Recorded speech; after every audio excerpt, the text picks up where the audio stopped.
ආයිබෝවන් කියලා පිළිගන්නවා අපේ ආදරණීය දුවල පුතාලා හැමෝම. ඉතින් අද අපේ සිංහල සැරිසරණේ YouTube channel එකෙන් අපේ සිංහල පන්තියෙන් අපි අද කතා කරන්න හදන්නේ 10 වසරේ සාහිත්‍ය පොතේ තියෙනවා හරි ලස්සන ආස හිතෙන පාඩමක් මුනිසිරිපා සිඹිමින්නේ කියලා. ඉතින් මේ පද්‍ය පන්තිය ගැන කතා කරද්දී ඒකේ විශේෂත්වයක් තියෙනවා. මොකද්ද දන්නවද? ඒකේ හැම කවියක්ම එස් මහින්ද හාමුදුරුවෝ ලියන්නේ චුටි ළමයින්ට මේ දරු නැලවිලි තාලෙට. දරු නැලවිල්ලක් කියන්නේ මොකක්ද කියලා ඉතින් ඔයාලත් දන්නවානේ.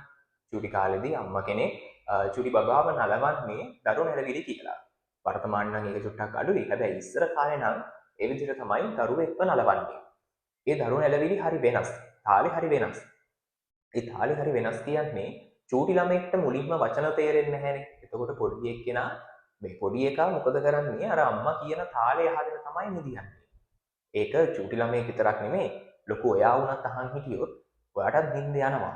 ඒ තරම් ඒ තාලේ හරි ලස්සනයි. දැන් අපි පිරිමි කටහඬින් කියනවට වඩා ඒක අර වගේ මේ අම්මා කෙනෙක් කටහඬකින් හරි ලස්සනට තාලෙට ඇදලා කරලා කියද්දි අහන් ඉන්න මාර ආස හිතෙනවා. හරිද? එතකොට මේ ඔය ජනගීවල තියෙන සමහර කවිවල තාල රටා ගන්නවා සමහර ගීත නිර්මාණය කරන්න. එතකොට දැන් වික්ටර් රත්නායක මහත්මයා ගායනා කරනවා ආදරේ උල්පතකෝ අම්මා කියන ගීතයක්. ඒ ගීතයේ මැද කොටස එද්දී ඒකේ තියෙනවා සඳ දිය කොට කිරි වතුරෙන් ඒ දියරෙන් මුව දෝවා දිව වතුරක් වන් නැලවිලි ගීයෙන් මතකයි මා නැලපුවා. අන්න ඒ ටිකට ගන්නේ මේ දරු නැලවිලි කියන තාලෙ. දැන් දරු නැලවිලි තාලෙ ගත්තොත් තියෙන්නේ දොයි දොයි තොයි දොයිය බබා බයි බයි බයි බයිය බබා ඔය විදිහටම තමයි අර සින්දුවේ තාලය යන්නේ. මේ බලන්නකො.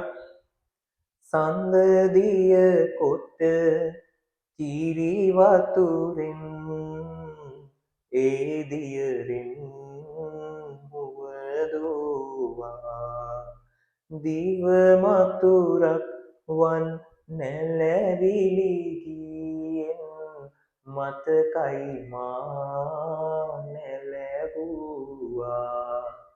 දැක්කද? ඒ විදිහට තමයි. තව තියෙනවා හරි ලස්සන මේ සින්දුවක් විශාරද නන්දාමාලිනිය කියන සැඳෑ කළුවර කුරගගාවි ඔබේ පැල්පත මගේ දසුනින් ඈත් වූ සඳ මගේ සරා සඳ.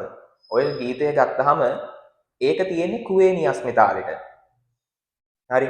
කුවේණී අස්න කියන්නේ අපේ ජනශ්‍රුතියත් එක්ක බැඳිලා එන මේ කවි විශේෂයක්. එතකොට ඒකේ තියෙන තාල රටාව තමයි අරන් තියෙන්නේ මේ කියන එකට විරහව උපරිම. විරහව කියන එක උපරිම දනවන්න තමයි ඒක අරන් තියෙන්නේ. මේකේ තියෙනවා සැඳෑ කළුවර උරනගාවිත් ඔබේ පැල්පත මගේ දසුනෙන් ඈත් වූ සඳ මගේ සරා සඳ තනි වෙලා මා තනි වෙලා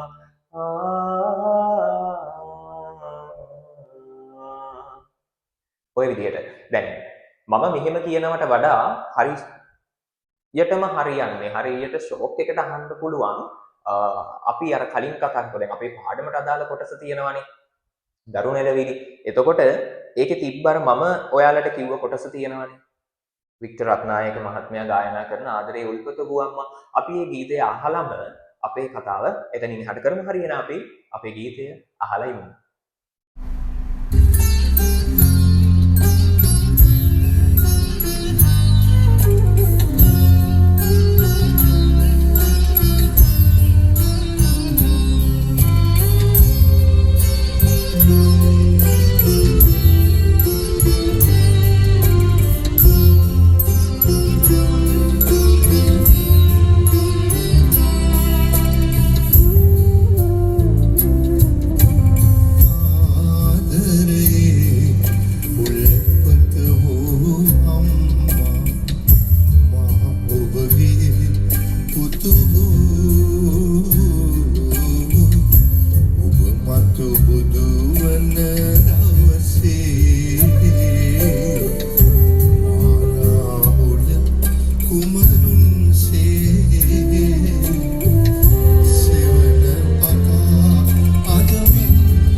හරි. එතකොට ඔයාලා දැන් මේ රසවින්දේ ඔයාලා ඇහුවේ වික්ටර් රත්නායකයන් ගායනය කරන ආදරේ උල්පතව අම්මා ගීතය. එතකොට ඒකෙදි ඔයාලට අහන්න ලැබෙන්න ඇති අර මම කිව්ව කතාව හරි කියන තැන. හරි. එහෙනම් අපි දැන් ඔය කතාවලුත් එක්ක අපි අද යමු අපේ පාඩමේ මූලික කරුණු ටික කතා කරන්න.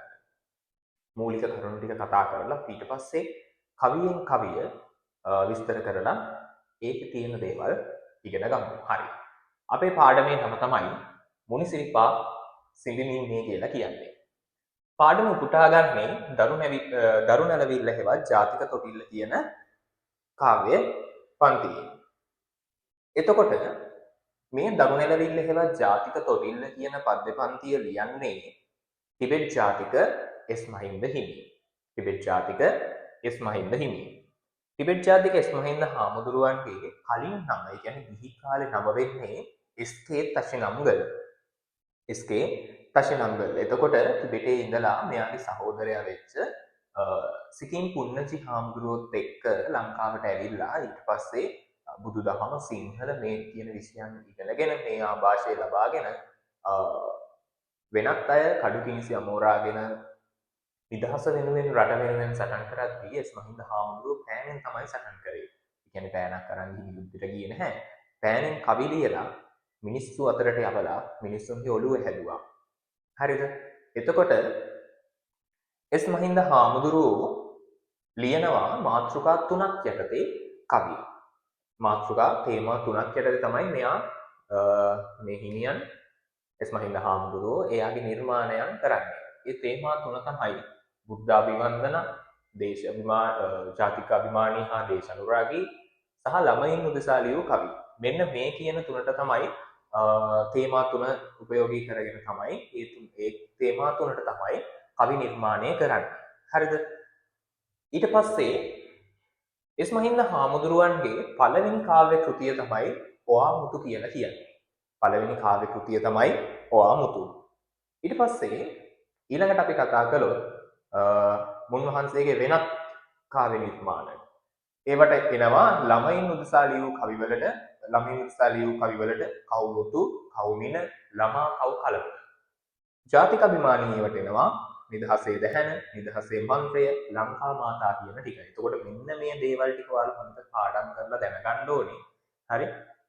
මේ දේවල් හොඳට ඉගෙනගෙන මතක තියාගෙන ඉන්න ඕනේ. මොකද අපිට තුන්වෙනි පේපර් එකේ, කියන්නේ අපේ සාහිත්‍ය පේපර් එකේ කෙටි ප්‍රශ්න වලට මේ දේවල් අහනවා සහ අමතර සාමාන්‍ය දැනීමක් විදිහට හරි කමක් නැහැ. ওই ටික දැනගෙන තියාගන්න.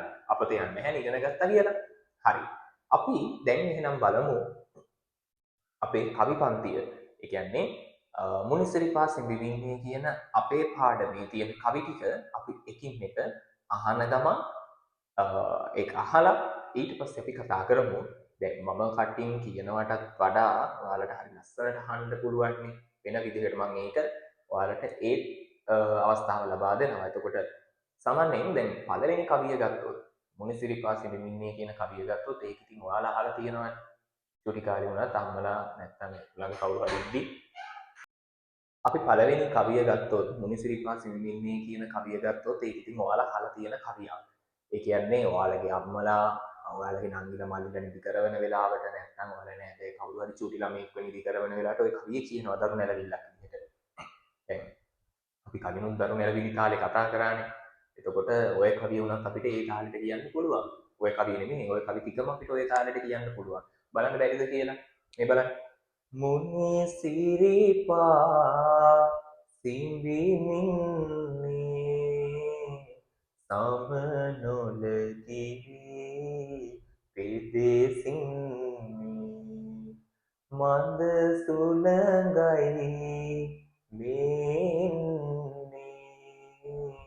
මගේ පුතා නිදියන්නේ. තාලේ හරිනේ නේ? ඒ විදිහට එනවා. හරි. අපි එහෙනම් මේ ඔක්කොටම කලින් පළවෙනි කවිය අහන රස විඳලා එමු. ඊට පස්සේ අපි කවිය ගැන කතා කරමු. හරි. අපි එහෙනම් යමු කවියට. මුනිසිරිපා කවිය මෙන්න මෙහෙම තමයි ඔයාලට මුලින්ම තියෙන්නේ. අපි කවිය අහලෙන්කෝ.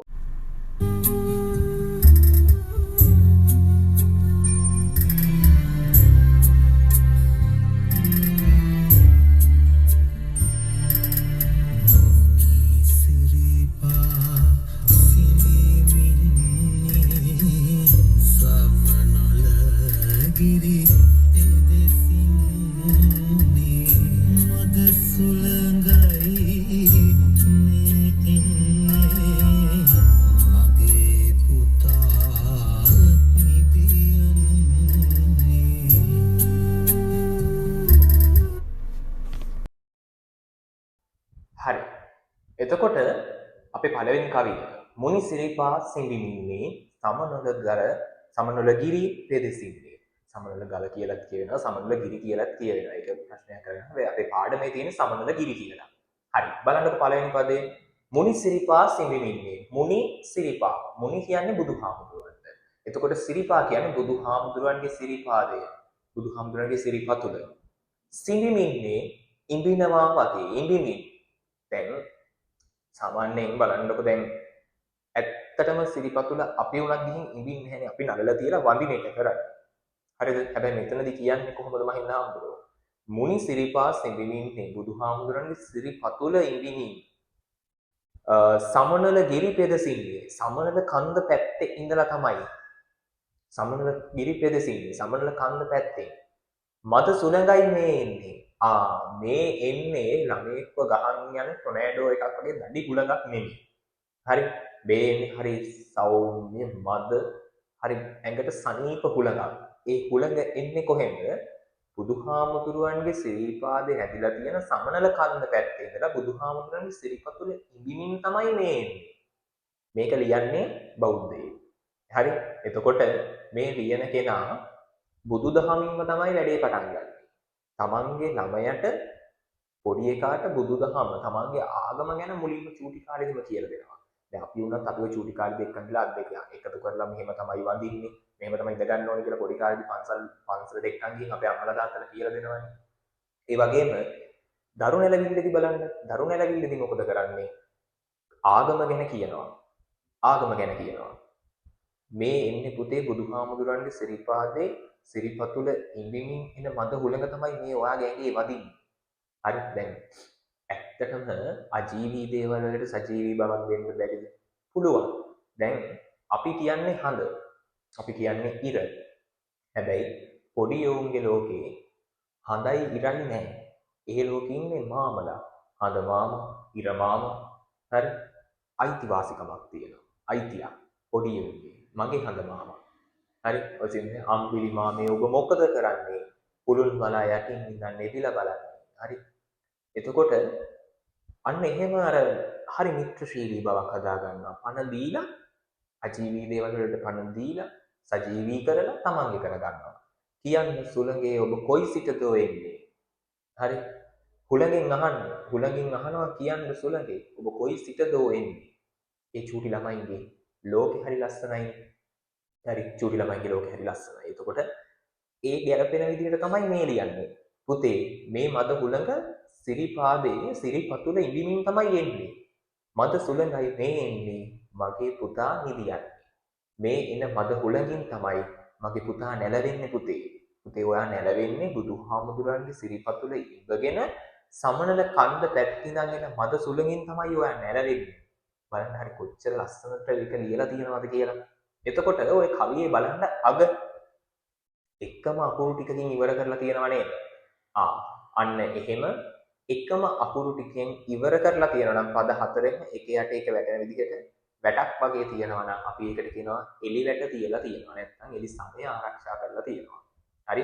එතකොට ඔන්න අපිට කාව්‍ය අලංකරණයකුත් හම්බ වෙනවා ඒ අස්සෙම මෙන්න මේ පළවෙනි කවිය ඔන්න ඔය විදිහට තමයි විස්තර වෙන්නේ. හරි. අපි යමු එහෙනම් දෙවෙනි කවියට. හරි. දෙවෙනි කවිය අපි අර විදිහටම අහලා ඊට පස්සේ ඒක ගැන සාකච්ඡා කරමු.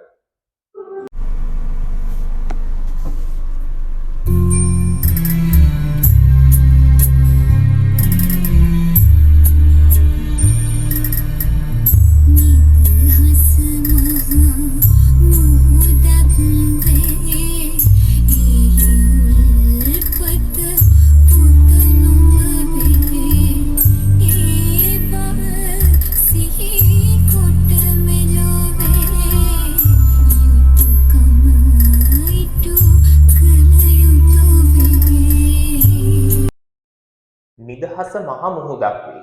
නිදහස මහ මුහුදක්. එතකොට බලන්න මොකද කරලා තියෙන්නේ කියලා. නිදහස මහ මුහුදකට සමාන කරලා තියෙනවා.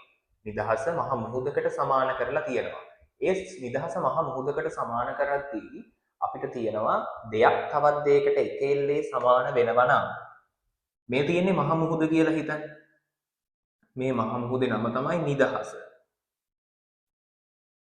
මේ නිදහස කියන මහ මුහුදේ නිදහස මහ මුහුදක්. නිදහස මහ මුහුදකට සමාන කරනවා. දෙයක් තවත් දෙයකට එක එල්ලේ සමාන කරනවා නම් අපි ඒකට කියනවා රූපක කියලා. එහෙනම් ඔන්න පළවෙනි පදේ තියෙන රූපකයක්. මොකද්ද? නිදහස මහ මුහුදකට සමාන කරලා තියෙනවා. මහ මුහුදකට සමාන කරලා තියෙනවා. එහි උල්පත පුත නුඹ වේ. මේ තියෙන්නේ ඒකේ උල්පත. මේ තියෙන්නේ උල්පත. මේ උල්පත තමයි පුතා. නිදහස නැමැති මහ මුහුදේ උල්පතට සමාන කරනවා පුතා. එතකොට බලන්න පළවෙනි පදයේ සමාන වෙනවා නිදහස මහ මුහුදකට. නිදහස මහ මුහුදකට සමාන කරනවා. අන්න එක රූපකයක්. දෙවෙනි රූපකේ තමයි නිදහස කියන මහ මුහුදේ උල්පතට සමාන කරනවා පුතාව. එතකොට පුතා හිටියොත් තමයි මුහුද තියෙන්නේ. හරි. උල්පත තිබ්බොත් තමයි මුහුදේ වතුර එන්නේ. නැත්තම් වතුර එන්නේ නැහැනේ. නිදහස මහ මුහුදක් වේ. එහි උල්පත පුත නුඹ වේ. ඒ බව සිහි කොට මෙලොවේ. අන්න ඒක මතක තියාගෙන. ඒ බව සිහි කරලා. ඒ බව සිහි කොට. ඒ බව මතක තියාගෙන යුතුයකම ඉටු කළ යුතු වේ. ඔයාලට පැවරිච්ච යුතුයකම් ටිකක් තියෙනවා. ඉපදුණු ඔයාට අද වෙද්දී වයසේ ඔයාලගේ දැන් වයස ඔයාලට තේරෙනවනේ ඉතින් ඉන්න වයස. හරි. ওই වයසට පැවරිච්ච යුතුයකම් ටිකක් තියෙනවා. වගකීම් ටිකක් තියෙනවා. යුතුයකම ඉටු කළ යුතු වේ. ඔයාට පැවරෙන යුතුයකම් ටික ඔයා ඉටු කරන්න ඕනේ. හරි. බලන්න ආගමෙන් පටන් අරගෙන නිදහස ගැන කියලා රට ජාතිය ගැන කියලා කරන්න ඕනේ යුතුයකම් ටිකක් පොඩි කාලෙදිම පොඩි එකාගේ ඔළුවට දාන්න. මෙන්න මේ යුතුයකම් ටික කරන්න ඕනේ. හරි. එතකොට අපිට මෙන්න මේ දෙවෙනි කවිය හම්බ වෙනවා කාගලම් කරන දෙකක්. මොකක්ද? එකක් තමයි පළවෙනි පදේ දෙවෙනි පදේ රූපක තියෙනවා. එතකොට රූපක අලංකරණය තියෙනවා.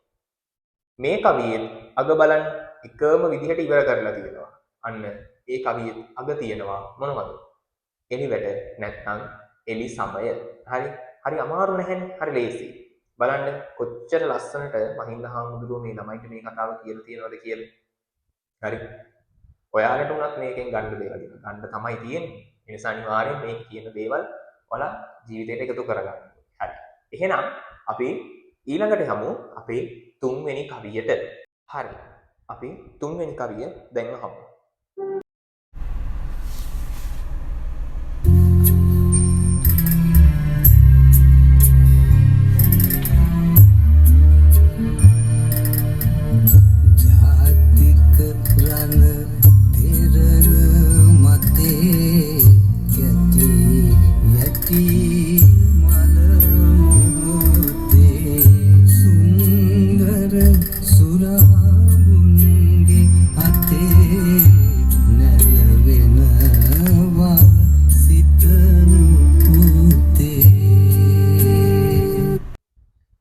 ජාතික රණ දෙරණ මතේ ගැටි පැටි මල මොහොතේ. බලන්න කියවගෙන යද්දිත් හරි ලස්සනයි නේ. ජාතික රණ දෙරණ මතේ. ජාතික රණ දෙරණ. මේ අපේ ජාතිය තියෙන රණබිම. සිංහල ජාතිය ගැන කතා කරොත් සිංහල ජාතිය සිංහල භාෂාව කතා කරන ලෝකෙ එකම රට. ඔයයි මමයි ඉපදිලා ඉන්න ලංකාව විතරයි. වෙන කිසිම රටක් සිංහල නිජබිම කරගත් සිංහල ජාතිය නිජබිම වෙච්ච සිංහල භාෂාව නිජබිම කරගත්තු කිසිම රටක් කොහෙවත් නැහැ. ඔයයි මමයි ඉපදිලා ඉන්න ලංකාව තමයි එකම රට. මේ රට ඇත්තටම ජාතියක් විදිහට ගත්තොත් ජාතීන් විදිහට බෙදලා ඉන්නවනේ ඕනේ තරම්. සිංහල දෙමළ අපිට ඕනේ තරම් බෙදා ගන්න පුළුවන්. දෙමළ සිංහල දෙමළ මුස්ලිම් කියලා ජාතීන් විදිහට බෙදෙනවා. හැබැයි ජාතීන් වලට බෙදුනත් අපේ හැමෝගෙම අත කපලා ගත්තොත් හරි කැපිලා එන ලේ ටික හැමෝගෙම රතු පාටයි. අපි හැමෝම මිනිස්සු. ජාතිය ආගම කියලා ලේබල් ගහන් ලොකුවට දඟලන්න ඕනේ නැහැ. ජාතියක් ආගමක් තිබ්බට ප්‍රශ්නයක් නැහැ. හරි විදිහට තියාගෙන ඉන්න ඕනේ. ඒක ලොකුවට කෑග ගහ ජාතිවාදී වල අපිට ඇහෙනවනේ ජාතිවාදී අවුස්සනවා. එහෙම කියලා කලබල වෙන්න එපා. ඔළුවෙන් හිතන්න. ඇයි මෙහෙම දෙයක් වෙන්නේ කියන එක. හරි? එතකොට මේ ජාතිය රණශූරත්වයෙන් හෙබි මේ බිම රණශූරත්වයෙන් හෙබි මේ බිම ඇයි එහෙම කියන්නේ? මේ පොළවේ තියෙන හැම වැලි කැටයක් ගන්න හැම දූවිල්ලක් ගානෙම අතීතයේ හිටපු වීරයන්ගේ ලේ දාඩිය වැටිලා තියෙනවා. ඒ වගේ ප්‍රබල රණශූරයන් හිටපු රටක් තමයි ලංකාව. වෙන කිසිම රටක එහෙම නැහැ. හරි? වෙන කිසිම රටක අපේ වගේ ඉතිහාසයක් නැහැ. බලන්නකො කොච්චර විශේෂයිද කියලා අපේ රට. අපේ රට ගැන අගය කරනවා. ජාතිකරණ දෙරණ මතේ මේ බිම මේ භූමියේ මේ දෙරණේ ගැටි වැටි මල මොහොතේ අන්න ගැටි වැටි පොඩි අනුප්‍රාස ගතියක් එනවනේ. පොඩි අනුප්‍රාස ගතියක් නිකන් කලඟ එකම විදිහට යනවනේ ගැටි වැටි ගැටිලා වැටිලා මැරෙන්න යන මොහොතේ මල මොහොතේ මැරෙන්න යන මොහොතේ ඒ කියන්නේ අවසාන මොහොතේ ජීවිතයේ අන්තිම මොහොතේ අන්තිම කුස්ප හෙලන වෙලාවේදී සුන්දර සුරඹුන්ගේ අතේ සුන්දර දිව්‍යාංගනාව සුරඹුන් සුර අඹුවන් දිව්‍ය කාන්තාවන් දිව්‍යාංගනාවන්ගේ අතේ නැලවෙන බව සිතනු පුතේ නැලවෙනවා කියලා හිතන්න. වෙන කිසිම දෙයක් හිතන්න එපා. පුතේ මැරෙන්න යන වෙලාවේදී අපිට දෙනවා අපිට ඔළුවට දානවා දෙයක් පුතේ ඔබ මැරෙන්න යන වෙලාවේදී ඔබ හිතන්න ඕනේ ඔබ දිව්‍යාංගනාවන්ගේ අතේ නැලවෙනවා කියලා. එතකොට මේ කොහෙද? මේ දිව්‍ය ලෝකයක්. ඔබ දිව්‍ය ලෝකේ දිව්‍යාංගනාවන්ගේ අතේ නැලවෙනවා කියලා හිතහම. හරි? ඔබ දිව්‍යාංගනාවන්ගේ අතේ නැලවෙනවා කියලා හිතහම. ඒ හිතලා අවසන් හුස්ම හෙලහන්. අනේ මොනව පිස්සුවක්ද? අන්තිම මොහොතේ ඕකක් හිතෙන්නේ නැහනේ. කොයි මගේ ඉඩ කඩන් ටික අඩේ මගේ දේපල මගේ වාහන මගේ ළමයි කියලා කුචස් දාලා පණ යවන්නේ. එහෙමත් වෙන දැන් මේ දේවල් නැතුව අපි මැරෙද්දි අන්තිමටම අපේ හිතට එනවා නේද චේතනාව. ඒ චේතනාව අනුව තමයි ඊළඟ භවයේ තීරණය වෙන්නේ. හරි? හොඳ පින් සිතුවිල්ලක් තිබ්බොත් හොඳ තැනක ඉපදී. නරක සිතුවිල්ලක් ඇවිල්ලා අතිස්ති හරි යන්න උනොත් වෙන තැනක තමයි ඉපදෙන්නේ. ওই සමහර කෙවල් වල පිරිත් දානවා, බණ කියනවා. හරි? ඒ දේවල් කරන්නේ අර එයා හොඳ තැනකට යවන්න. අන්න. එතකොට අපිට කියනවා මොකද්ද? අපිට කියනවා පුතේ මැරෙන්න යන මොහොතේදී මේ රටේ ඉඳන් ඔයා අවසන් හුස්ම හෙළන වෙලාවේදී ඔයා හිතන්න දිව්‍යාංගනාවන්ගේ අතේ නැලවෙනවා. දිව්‍ය ලෝකෙක ඉඳන් තමයි මේවා නැති වෙන්න යන්නේ. අවසන් හුස්ම හෙළන්නේ දිව්‍ය ලෝකෙක ඉඳලා අන්න ඒක අපිට කියනවා හිතන්න කියලා. බලන්න කොච්චර දෙයක් අපිට මේ කවිය ඇතුලෙන් දෙනවද කියලා. මාර දෙයක් කටින් වචනින් කියන්න බැරි දේවල් කවිය ඇතුලෙන් කවිය අපිට දෙනවා. හරි? ඔක චූටිම ළමයින්ට කිව්වට තේරෙන්නේ නැහැ. හැබැයි චූටිම ළමයින්ට ওই කවි ටික හැමදාම පොඩි කාලේ ඉඳන් කියන්නේ නැතද? ඌ බලනවා මේ මොකද මේ? අන්න එහෙම එකක් තියෙනවා. බලන්න කොච්චර දෙයක්ද කියලා. මහින්ද හාමුදුරුවෝ දුර දිග බලලා කවි ලියලා තියෙනවා. හරි. එතකොට අපිට මේ කවිය කාව්‍යලංකරණ ගැන කතා කරද්දී අපිට කාව්‍යලංකරණ එකක් එනවා විචාර ප්‍රශ්නයක්. තුන්වෙනි විචාර ප්‍රශ්නේ වලගේ පොත බැලුවොත් හම්බෙනවා. හරි? එතකොට අන්නේ කාව්‍යලංකරණ වලට අපිට මේකේ තියෙනවා අනුප්‍රාස රසය තියෙන තැනක් ගැටි වැටි කියන තැන ඊට පස්සේ තියෙනවා සුපුරුදු විදිහට කවිය අග එලිවැට ආරක්ෂා කරලා. හරි. අපි එහෙනම් දැන් යමු හතරවෙනි කවියට. හරි. අපි හතරවෙනි කවිය අහමු.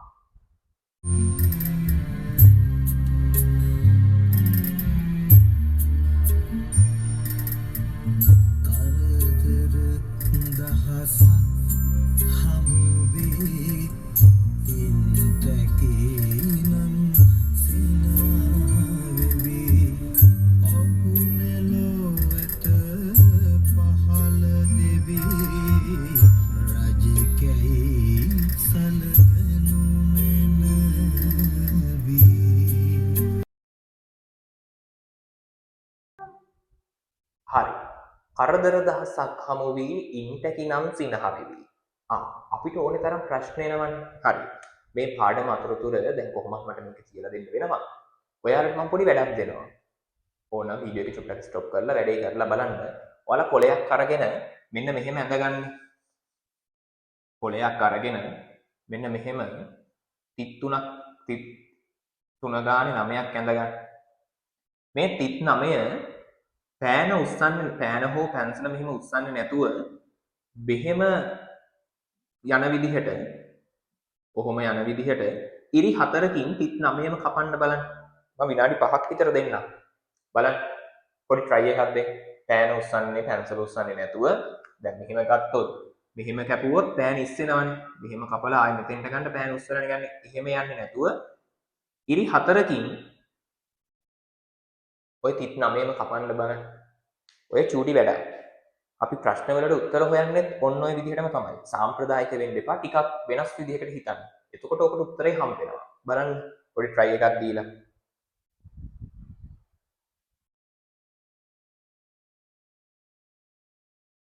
හරි. ඕක හොයන්නේ මෙන්න මෙහෙම. දැන් ඔයාලා අනිවාර්යෙන් කරන්නේ මේ තිත් ටික ළඟම කපනවානේ. එපා. මේ බලන්න. තිත් ටිකෙන් පිට යන්න චුට්ටක්. මං තිත් ටිකෙන් පිට යන්න එපා කිව්වේ නෑනේ. තිත් 9ම කැපෙනවානේ. 1යි 2යි 3යි 4යි. හරිනේ නේ? කොහොම තමයි අපි ප්‍රශ්නෙට උත්තර හොයන්නේ. ඔයාලට ප්‍රශ්නයක් වුණාම ඔයාලා කරන්නේ මොකද්ද? කරදරයක් ප්‍රශ්නයක් වුණාම වලේ කරදරය ඇතුලේ ප්‍රශ්නයක් තුල ඉඳලාම ඒකට උත්තර හොයනවා. කවදාවත් උත්තරයක් හම්බෙන්නේ නැහැ. ඔයාලා මේ ප්‍රශ්නේ චුට්ටක් එළියට එන්න. එළියට ඇවිල්ලා ඒ ප්‍රශ්නේ දිහා බලන්න. අන්න එතකොට ඔයාලට උත්තරයක් හම්බ වෙනවා. ඔයාලා හොඳම දේ තමයි ඔයාලගේ යාළුවෙක්ගේ ප්‍රශ්නයක් ඇවිල්ලා ඔයාට කිව්වහම ඔයා ඒකට විසඳුම දෙනවනේ. මචං මොහොම කරන්න එපා. ඔයාලා මෙහෙම කරා. හරි. එහෙම විසඳුම් දෙනවනේ. හැබැයි ඔයාට ඒ විදිහම ප්‍රශ්නයක් ආවොත් ඔයාට එදාට විසඳුමක් නැතුව යනවනේ. ඒ නැතුව යන්නේ ඔයාගේනේ ප්‍රශ්නේ. ඔයාගේ ප්‍රශ්නේ ඔයා බලන්නේ ඇතුළේ ඉඳන්. එපා.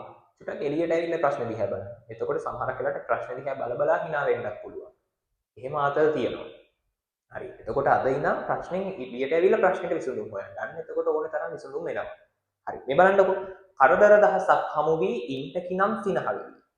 කරදර දහස් ගාණක් හම්බුණත් ඒ හැම ප්‍රශ්නයකදීම ඒ හැම කරදරයකදීම ඔයාට hina වෙවි ඉන්න පුළුවන් නම් ඔයා hina වෙවි ඉන්නවා නම් hina වෙවි ඉන්න පුළුවන් නම් hina වෙවි ඉන්නවා නම් ඒ ප්‍රශ්න ලොකු ප්‍රශ්න කරගන්න නැතුව හරි සරල වේවට උත්තර හොයලා හරි විනෝදයෙන් ජීවිතය ගත කරනවා නම් ඔහු මෙලොවට පහළ දෙවි රජකයි සලකනු මැනවි. ඔහු මෙලොවට පහළ වෙච්ච රජෙක් කියලා සලකන්න පුළුවන්. රජ කෙනෙක්ට කොච්චර ප්‍රශ්න එනවද? රජ කෙනෙක්ට කොච්චර ප්‍රශ්න එනවද? රජ කෙනෙක්ට නිදා ගන්න බෑ හරියට. ඇයි? අනිත් රාජ්‍යයන් ඇවිල්ලා තමන්ගේ රට ආක්‍රමණය කරයිද? ළඟම කෙනෙක් රජකම ගන්න ඕන හින්දා වහදීලා මරයි. ඔය දේවල් එක්ක බයෙන් ඉන්නේ. හැම වෙලාවෙම බයෙන් ඉන්නේ. භාණ්ඩාගාරේ හොරකම් කරයි. ප්‍රශ්න. හැබැයි එක් මොන ප්‍රශ්නේ ආවත් රජ කෙනෙක් ලේසියෙන් රජකම අතාරින්නේ නැහැනේ. ලේසියෙන් රජකම අතාරින්නේ නැහැ. හරි. දැක්වීම තැනක් වුණොත් తాවකාලිකව පසුබසිනවා. අහපව් ඇටැක් කරන්න බලාගෙන. දැන් වලගම්බ රජුරු ඒ වගේනේ. සද්‍රවිඩ ආක්‍රමණය එක්ක මොකද කරන්නේ? తాවකාලිකව පසුබහිනවා. හැබැයි අහපව් සේනාව සන්නද්ධ කරගෙන සද්‍රවිඩ ආක්‍රමණය නැති කරලා දානවා. తాවකාලික පසුබෑම. එතකොට අපිටත් මොකද කියන්නේ? අපිට කියනවා ඔයාලට ප්‍රශ්න එයි. හැබැයි ප්‍රශ්නාවට කමක් නැහැ. ඒ ප්‍රශ්න කරගන්න එපා. ඒ හැම කරදරයකදීම හැම ප්‍රශ්නයකදීම ඒ හැම ප්‍රශ්නයක්ම හැම කරදරයක්ම දිහා වෙනස් විදිහකට බලන්න.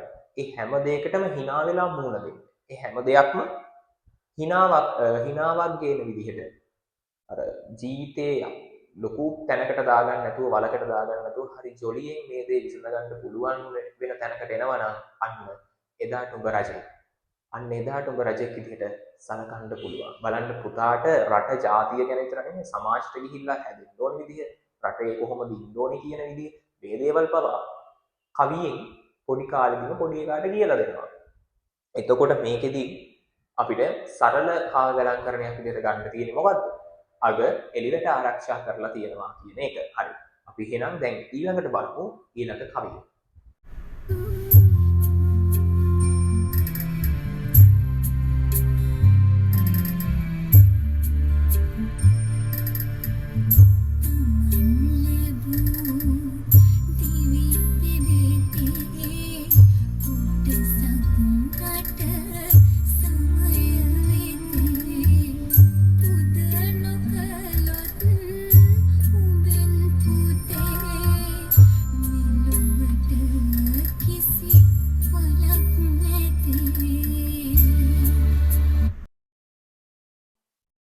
ඒකේ තියෙනවා මෙන්න මෙහෙම.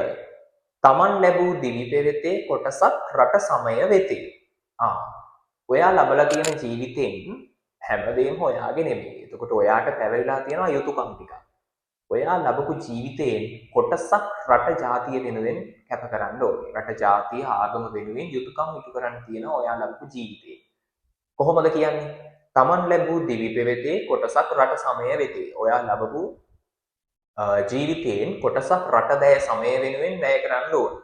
දැන් ඔයාලට රට දැය වෙනුවෙන් වැය කරන්න කෙසේ වෙතත් ඔයාලට ඔයාලා වෙනුවෙන් ඔයාලගේ අම්මලා තාත්තලා වෙනුවෙන් යුතුයකම් ඉටු කරන්න තියෙනවානේ. හරි.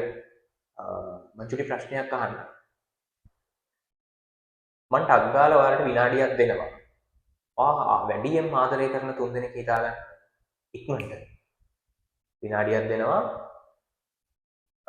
වැඩියෙන්ම මේ ලෝකේ ආදරය කරන තුන්දෙනෙක් හිතාගන්න. ටක් ගාලා හිතාගත්ත හැකිනේ.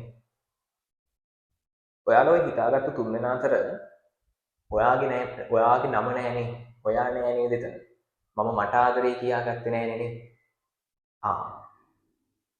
හැම දෙයකටම කලින් අපි පුරුදු වෙන්න ඕනේ අපි අපිට ආදරේ කරන්න. හරි. තමන්ට ආදරේ කරන්න ඉන්න ඕනේ අනිත් අයට ආදරේ කරන්න කලින්. ඒ වගේම තමයි තමන්ගේ යුතුයකම් ටික ඉටු කරගෙන තියාගන්න ඕනේ. ඊට පස්සේ තමයි අනිත් අය. සිංහලෝවාද සූත්‍රය ගන්න. සිංහලෝවාද සූත්‍රෙත් තියෙනවා ඒ කට්ටියට කරන්න ඕනේ යුතුයකම් හා වගකීම්. දෙමාපියන්ගෙන් දරුවන්ට දරුවන්ගෙන් දෙමාපියන්ට තියෙනවනේ. හරි. එතකොට අන්න ඒ වගේ මෙතනදී කියනවා තමන් ලැබූ දිවි පෙවෙතේ කොටසක් රට සමය වෙතේ. පුදන කළොත් උඹෙන් පුතේ. රට ජාතිය ආගම වෙනුවෙන් ඔයා ලැබපු ජීවිතෙන් කොටසක් පිදුවේ නැත්තම් දුන්නේ නැත්තම් මෙලොවට කිසි පළක් නැති. උඹෙන් මේ ලෝකෙට වැඩක් නැහැ. හරි. ළමයාව ඕන තරම් හුරතල් කරන්නේ. සමහර ළමයිම හිතට හුරතල් කරනවානේ. බබා කියන්නේ හුරතල් කරනවා සෑහෙන්න. එපා. හරි. මෙතන තෙල් බලනකොට දැන් මුල් ටිකේ හරි ආදරෙන් කියනවා. ඊට පස්සේ කියනවා ආදරණීය තර්ජනයක් කරන්න. හරි. හරි සෙනෙහබර මේ තර්ජනයක් කරනවා. මොකද්ද? පුද නොකොලොත් උඹෙන් පුතේ මෙලකට කිසි පළක් නැති. මේ ලෝකෙට උඹෙන් වැඩක් නැහැ. උඹ රට ජාතිය වෙනුවෙන් උඹේ ජීවිතයෙන් කොටසක් වැය කරේ නැත්නම් උඹෙන් මේ ලෝකෙට වැඩක් වෙන්නේ නැහැ. ඒ නිසා අනිවාර්යෙන් රට ජාතිය ආගම වෙනුවෙන් උඹ වැඩක් කරන්න ඕනේ. හරි. උඹ වැඩක් කරන්න ඕනේ. අන්න එතකොට තමයි උඹ නියම පුතේ. මේ ලෝකෙට වැඩ ඇති පුතෙක් වෙන්නේ එතකොට. නැත්නම් උඹෙන් මේ ලෝකෙට කිසිම වැඩක් නැහැ කියලා තමයි කවිය කියන්නේ. එතකොට මේ කවියෙත් අපිට අග එලියට නැත්නම් අග එලි සමය ආරක්ෂා කරලා තිනවා බලා ගන්න පුළුවන්. හරි. අපි එහෙනම් යමු ඊළඟ කවිය සාකච්ඡා කරමු වෙන මේ විදිහට.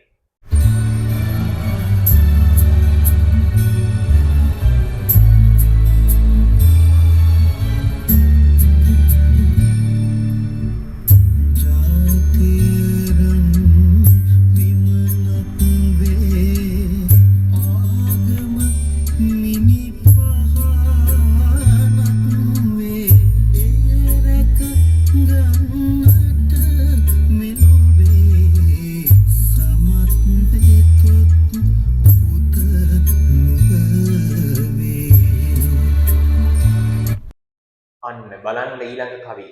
හරි විශේෂ කවියක්. ඕකත් චූටි කාලේදී කියනවානේ. සුනිල් බෙදිරිසිංහ මහත්මයාත් එයාගේ ගීතේ කියනවා. මේ බලන්නකෝ. ජාතිය රන් විමනක් වේ. ජාතිය රත්තරන් විමානයක් වගේ. හිතන්න පොඩි රත්තරන් කෑල්ලක් කොච්චරක් වටිනවද? එතකොට හිතන්න රත්තරන් විමානයක් කොච්චරක් වටිනවද? ඒ වටින තරම හා සමානවම වටිනවා ජාතිය කියන එකත්. අපේ ජාතිය ඒ තරමටත් වඩා වටිනවා පුතේ. ජාතිය රන් විමනක් වේ.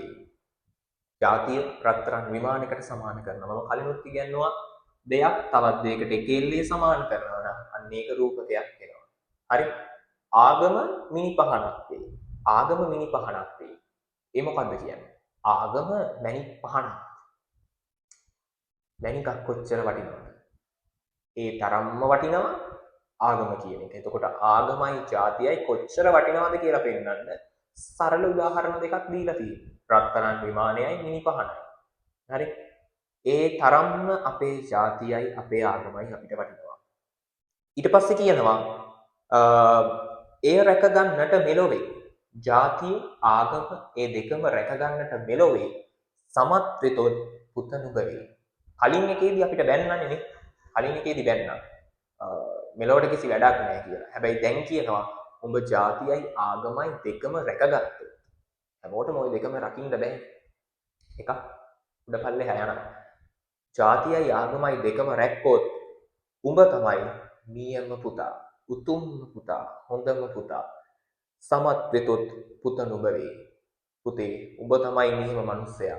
ජාතියයි ආගමයි දෙකම රකින්න. හරි. දැන් සමහර යෝන් ඉන්නවා ඇහුවාම බුද්ධ ආගමේ. ඔව්. මම බෞද්ධයෙක්. පන්සිල් පද පහ කියහම පිළිවෙලට දන්නේ නැහැ. පන්සිල් පද පහ කියන්න දන්නේ නැහැ. හැබැයි නමට බෞද්ධ. උඹේ නම උඹ මොකද්ද? උඹේ ජාතිය සිංහල. කියහම ශ්‍රී ලංකාවේ ජාතික ගීය කියහම මුල් ටික කියයි. අග ටික කියන්නේ යද්දී දන්නේ නැහැ. සමහරක් වෙලාවට වචන වැරදි. හරි. කොච්චර ලැජ්ජ වෙන්න ඕනද? ලෝකේ ලස්සනම ජාතික ගීයවල් තියෙන රටවල් වලින් එකක් තමයි ලංකාව. ඉන්දියාව එකත් හරි ලස්සනයි. හරි. ඉන්දියාවේ කියන්නේ රබීන්ද්‍රනාත් tagore. ඒක මාර ලස්සනයි. ලංකාවේ කියන්නේ ආනන්ද සමරකෝ මහත්මයා. ඒගොල්ලෝ බලන්න මේ දෙකේ කොච්චර ලස්සනයිද? ලෝකේ තියෙන ලස්සනම ජාතික ගීයවල් වලින් එකක් තමයි ලංකාවේ ජාතික ගීය. ඔය ජාතික ගීයවල් දෙකම කියන දවසක් තිබ්බා. හරි. ක්‍රිකට් මැච් එකකදී. හරි. එතකොට අපිට මේකේ තියෙනවා කාගරම් කරන දෙකක්. එකක් රූපක අලංකරණය තියෙනවා පද දෙකකම. පළවෙනි පද දෙකේම රූපකයක් තියෙනවා. මොකද පළවෙනි පදේ තියෙන රූපකේ පළවෙනි පදේ තියෙනවා ජාතිය රත්තරන් විමානයකට සමාන කරනවා. දෙවෙනි පදේ ගත්තොත් ආගම මිනි පහනකට සමාන කරනවා. ජාතියයි ආගමයි මේ දෙක. ඊට පස්සේ තියෙනවා මේකේ අර තියෙන අනිත් කවිවල වගේම අග වේ කියලා අග එලිවැට එලි සමය ආරක්ෂා කරලා තියෙනවා දැන් කියන්නේ. මේ එලිවැට එලි සමය කියලා එකටම ලියන්න එපා. එලිවැට කිව්වත් හරි, එලි සමය කිව්වත් හරි. ඒක ප්‍රශ්නයක් කරගන්න එපා. එතකොට වෙන අපි මේ කවියත් සාකච්ඡා කරලා ඉවර කරනවා. අපිට පුළුවන් එතකොට දැන් ඊළඟ කවියට යන්න. හරි. අපි ඊළඟ කවියට යමු.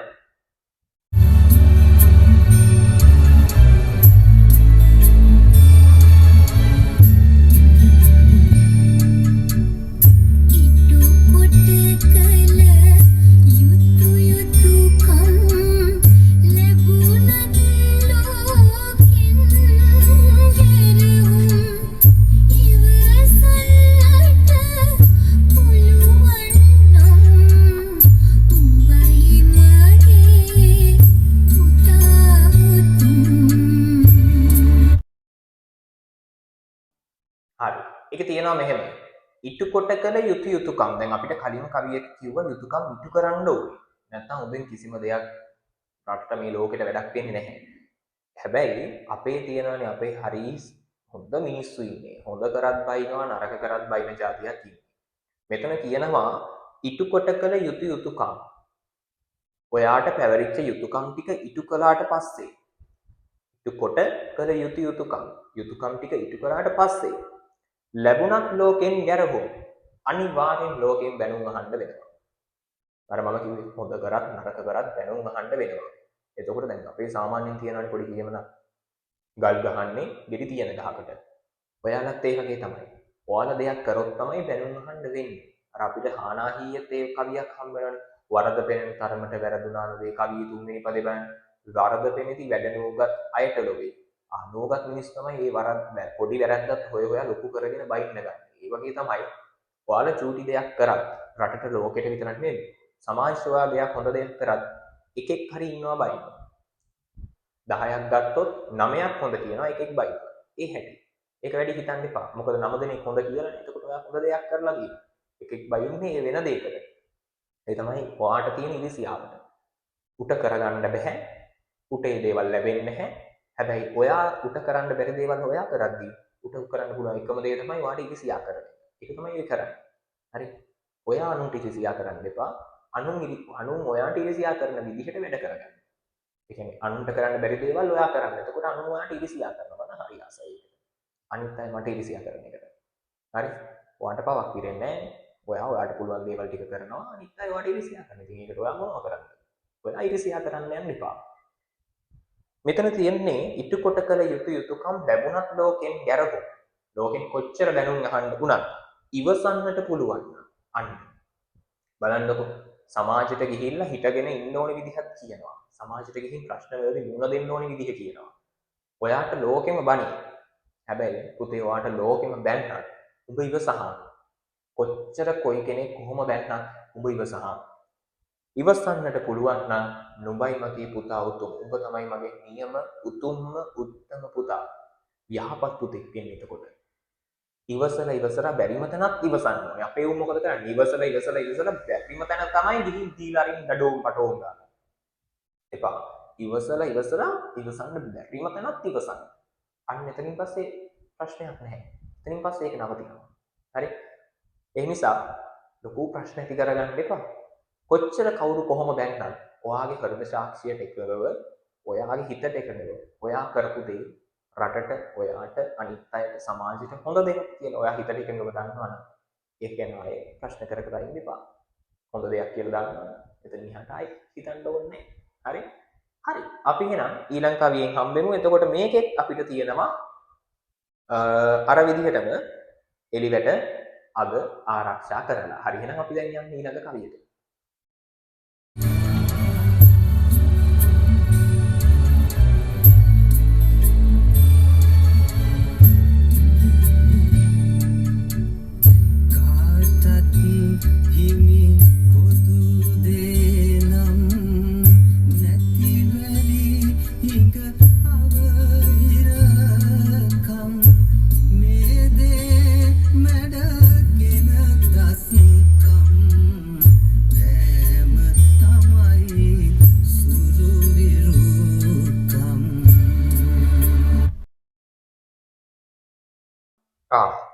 ඒකේ තියෙනවා මෙහෙම. කාටත් හිමි පොදු දේ නම් නැති බැරි හිඳ අවහිරකම්. ඔයාලා දුප්පත් වෙලා ඉපදිලා ඉන්නවා නම් ඒක ප්‍රශ්නයක් නැහැ.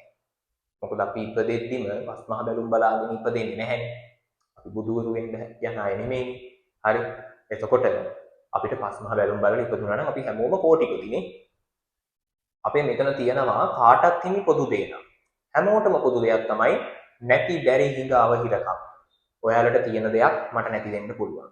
මට තියෙන දෙයක් ඔයාලට නැති වෙන්න පුළුවන්. ඔයාලට පුළුවන් දෙයක් මට බැරි වෙන්න පුළුවන්. මට බැරි දෙයක් ඔයාලට පුළුවන් වෙන්න පුළුවන්. එතකොට හැමෝටම සල්ලි හැමදාම තියෙන්නේ නැහැ. අද මට සල්ලි තිබ්බොත් හෙට නැති වෙන්න පුළුවන්. අද මට සල්ලි නැතුව හෙට හම්බෙන්න පුළුවන්. ඔයාලටත් එහෙමයි. ඒක හැමෝටම පොදු දෙයක්. එක්කෙනෙක්ට සදාකල් පැවැත්මක් නැහැ. එතකොට අපිට කියනවා නැති බැරි හිඟ අවහිරකම් මේ දේ වැඩගෙන දස්කම්. මේ දේ වැඩගෙන හැමදාම නෑ බෑ මට අද සල්ලි නැහැ අවහිරයි ඒ හැමදේම මැඩගෙන ඒ දේ හැමදේම පැත්තකට විසි කරලා දාලා ඔයාගේ දක්ෂතාවයෙන් ඔයාගේ උත්සාහයෙන් ඔයා තැනකට යනවනම් හරි ඔයා තැනකට යනවනම් පෑම තමයි සුරුවිරුකම් අන්න ඒක තමයි නියම ශූරත්වය නියම වික්‍රමය වෙන්නේ හරි පෑම තමයි සුරුවිරුකම් රට ජාතිය ගැන විතරක්ම නෙමෙයිනේ රට ජාති ආගම ගැන විතරක්ම නෙමෙයි සමාජයට ගිහිල්ලා සමාජය කරන්න ඕන දේවල් එතකොට සමාජයට ගිහින් සමාජයෙන් මුණ දෙන්න ඕන විදිය පොඩි කාලෙදිම දරුණු ඇලවිල්ල අස්සෙන් මොකද කියන්නේ ළමයාට කියනවා හරි ළමයාට කියනවා නැත්තම් ලොකු වුණාට පස්සේ කිව්වට වැඩක් නැහැ පොඩි කාලේ ඉඳන් මේ ටික කියලා දීලා තියෙනවා හරි කාටත් හිමි පොදු දේ නම් නැති බැරි හිඟාව හිරකම් මේ දේ නැඩගෙන දස්කම් පෑම තමයි සුරුවිරුකම් ඔයාලත් ඒ විදිහට දුප්පත් වෙලා ඉන්නවනම් අපි කියන්න බෑ අපිට කියන්න බෑනේ දුප්පත් පොසත්ද කියන එක ලිමිට් එකක් නෑ නේ මයින් හරි මිනිමක් නැහැ ලිමිට් එකක් නැහැ හැබැයි ඔයාලට හිතට එකගෙන හිතන්න මම දුප්පත් වගේ නේද හැමදාම ඕක හිත හිතා ඉන්න එපා හැමදාම ඕක හිත හිතා ඉන්න එපා ඒ දේ මැඩගෙන ඒ දේ අභිබවා ගිහිල්ලා ඔයාලා ඕකෙම ජය ගන්න බැරි කමක් නැහැ හොඳ උදාහරණ දෙනවා ඔයාලා දන්නාත් ඇති ලොකු ළමයිනේ අර මීකුණක් විකුණලා ධනවතෙක් සිටුවරයෙක් වෙච්ච මිනිස්සෙක් කියන්නේ එතකොට මීකුණ විකුණලා සිටුවරයෙක් වෙන්න පුළුවන් නම් ඔයාලට මොනවද බැරි දැන් ඉතින් ගෙදර තියෙන මීකුණ විකුණන්න හොයන්න යන්න එපා මේ ගැහුවට පස්සේ ඔයාලත් ලෑස්ති වෙන්න පොඩියට ව්‍යාපාර පටන් ගන්න හරි ඔය දැන් මගේ පන්ති ආව ළමයෙක් හිටියා එයා ක්ලාස් ෆීස් ගෙවුව කාලයක් මේ ඩ්‍රින්ක් කැචර්ස් හදලා හරි පොඩි කීටැක්ස් හදලා ඒවා විකුණනවා කොච්චර හොඳයි හරි කාටවත් කරදරයක්වත් නැහැ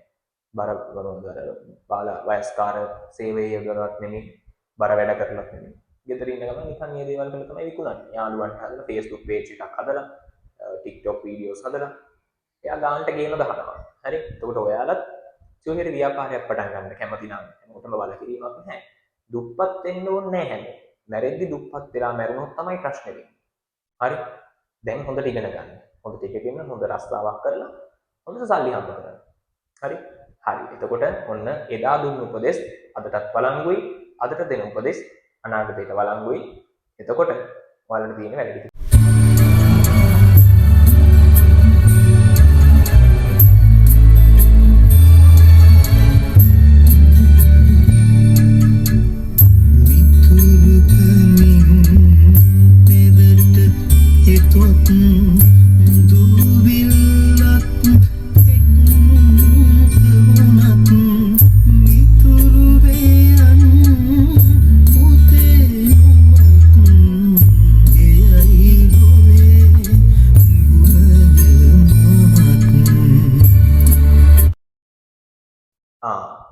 බලන්න මිතුරුකමින් පෙරට එතොත් දූවිල්ලක් එක්ක උනත් මිතුරු වේයන් පුතේ නුඹත් එයයි ලොවේ ගුණය මහත්.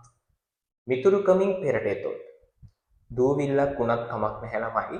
යාළුවෙක් විදිහට ඔයාලා ඉස්සරහට එනවා නම් ඒ දූවිල්ලෙක් උනත් යාළුවෙක්. ඒක ඒ කාලේට වළංගුණාට බෑ. දැන් චුට්ටක් හිතන්න වෙනවා. දැන් හැමෝම hina වෙලා යාළුවෝ විදිහට ආවද යාළුවෝ නෙමෙයි යන්නේ. බොහෝ දුරට ඔයාලගේ මායя වෙන්නත් පුළුවන්. ලොකුම හතුර තමයි hina වෙවි යාළුවෙක් විදිහට එන්නේ. ඕනේ තරම් නිවුස් බැලුවොත් තේරෙනවානේ සමාජයේ වෙන දේවල්. ළඟම ඉන්න එක තමයි බෙල්ල කපලා තියෙන්නේ. හරි. එතකොට ඉතින් හැමෝම යාළුවෝ කියලා ආශ්‍රය කරන්න අමාරුයි. හැබැයි අපිට පුළුවන් මෙහෙම. පාරේ යද්දී මිනිස්සෙක් ඔයාලට hina වුණොත් බත් hina වෙන්න. බුම්බගෙන ඔරෝගෙන යන්න එපා. එතකොට හිතනවානේ මොන මගුලක්ද අපෝ මනුස්සකමට hina වුණාම hina වෙන්නේ නැහැනේ බුම්මැටි වගේ යනවානේ කියලා. එහෙම එපා. හරිද? ඔයාලට කරන්න තියෙන හොඳම දේ තමයි කවුරු හරි මිනිස්සෙක් යද්දී ඔයාට මේ මිනිස්සයා hina වුණොත් ඔය පෙරලා hina වෙන්න. hina වෙනවා කියලා ඉතින් මොනවද කාලා වගේ විරිත් ඉන්න එපා. චුට්ටක් hina වෙලා ඔයාත් ගමන යන්න. හරි. හැමෝම එක්ක හරි සුහදව ඉන්න. හැමෝම එක්ක හරි සුහදව ඉන්න. හැබැයි අතේ දුරින් ආශ්‍රය කරන්න. දැන් හොඳම යාළුවෝ කියවුවාම අතේ දුරින් නෙමෙයි එක බත් එක කාගෙන එන ෆිට් එකෙම ඉන්නේ. හරි.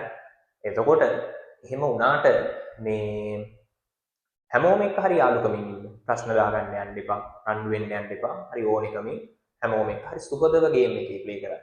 හැමෝම එක්ක ජීවිතයේ අන්තිම මොහොත වෙනකන් හැමෝම එක්ක හරි සුහදව ආදරෙන් hina වෙලා යාළු ෆිට් එකෙන් ඉන්න. මෙතනත් කියන්නේ ඒකම තමයි. මිතුරුකමින් පෙරට එතොත් දූවිල්ලක් එක්ක වුණත් මිතුරු වේයන් පුතේ උඹත්. හැමෝම එක්ක යාළුවෝ විදිහට ඉන්න. හැමෝම එක්ක දුක සැප බෙදා ගන්න. හැමෝම එක්ක ආදරෙන් ඉන්න. මිතුරු වේයන් පුතේ උඹත් එයයි ලෝකේ ගුණය මහත්. ඒක තමයි ලෝකේ උතුම්ම ගුණය. ලොකුම හොඳම විශාලම ලොකුම මහත් උතුම්ම ගුණය තමයි හැමෝම එක්ක හරි සුබදව ඉන්න එක. හරි. හැමෝම එක්ක හරි මිත්‍රශීලීව ඉන්න එක. හැමෝම එක්ක හරි ආදරෙන් ඉන්න එක. එතකොට එදා ඒ කවියා එදා ඒ හිටපු ළමයින්ට කියනවා වගේම අද අපිටත් ඒ ටික ඒ විදිහටම කියනවා. අද අපිත් ඔයාලට කියනවා. අපිටත් කලින් කිව්වා. යාළුවෙක් හරි ආදරෙන් ඉන්න, හරි මිත්‍රශීලීව ඉන්න. හරි. හැමෝම එක්ක hina වෙලා උදේට දැක්කම ඔරෝගෙන ඉන්න නැතුව good morning මචං, good morning කියලා hina වෙලා කතා කරන්න. හරි. එතකොට හරි ප්‍රියමනාපයි. තව කෙනෙක් ඔයත් එක්ක කතා කරනවා. ඔයාට පොඩි කරදරයක් වුණොත් ඔයාට ඇවිල්ලා ටක් ගාලා උදව් කරනවා. හැබැයි ඔයා එහෙම කිසිම කෙනෙක් එක්ක වැඩි කතා බහක් නැත්තම් මේ ඔයාටත් ඉතින් කරදරයක් වුණාම මේ මිනිස්සු ඇවිල්ලා බලන්නේ නැහැ. මොකද ඔයාත් කතා බහ කරන්නේ නැහැ කාත් එක්ක. ඒ නිසා කතා බහ කරලා ඉන්න. හරි. කතා බහ කරලා ඉන්න. hina වෙලා ඉන්න. එතකොට මේ මිනිස්සුන්ට ඔයාට කරදරයක් වුණොත් ටක් ගාලා එනවා. හරි. ටක් ගාලා එනවා. ඒක නිසා හැමෝම එක්ක හරි මිතුරුකමින්, යාළුකමින් ආදරෙන් ඉන්න. හරි. අපි එහෙනම් යමු ඊළඟ කවියට. හරි. අපි අහලෙමු එහෙනම් අපේ ඊළඟ කවිය.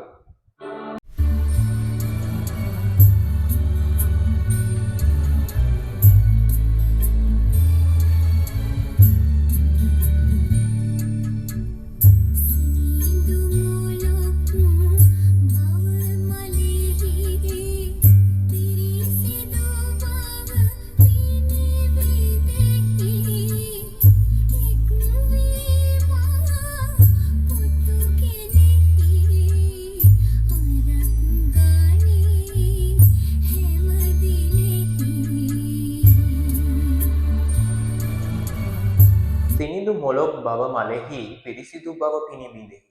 මලක් ගත්තොත් මල් පෙත්තක් ගත්තොත් හරි සිනිතුයි. හරිම මෘදුයි. හරි මෙලෙකයි. පිනිබින්දු ගත්තොත් හරිම පිරිසිදුයි. එතකොට කියනවා මගේ පුතාගේ ලේවල තියෙන්නේ අන්නේ මෘදු බව.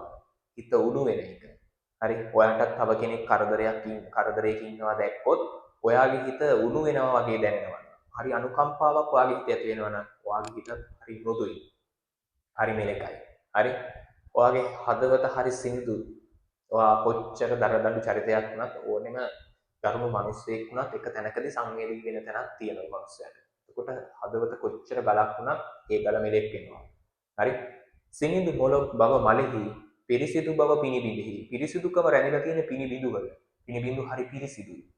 එතකොට එක්වීමා පුතු ගෙලෙහි ලෙහි කියන්නේ ලේවල මේ පිරිසිදුකම මේ මෘදු බව සිනිඳු මොළොක් ගති මේ හැම ගුණයක්ම මගේ පුතාගේ ලේවල අරගෙන තියෙනවා. ලේවල ඇතුළත් වෙලා තියෙනවා. ලේවල අඩංගු වෙලා තියෙනවා. හරි. එතකොට ඇඟ පුරාම දුවන්නේ පිරිසිදුකම, ආදරය, සෙනෙහස, මිත්‍රශීලී බව, අවංකකම, ඉවසීම, මෘදු ගතිය, සිනිඳු බව, අනුකම්පාව මේ කියන හැම ගුණයක්ම අර ලේවල කැටි වෙලා තියෙනවා. ලේවල දුවනවා ඇඟේට.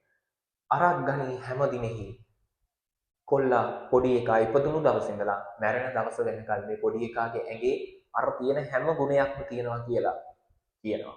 පොඩි එකාටත් කියන පුතේ ඔබේ ඇඟේ තියෙන්නේ මලක තියෙන සිනිඳු බව, මලක තියෙන මෘදු බව. හරි?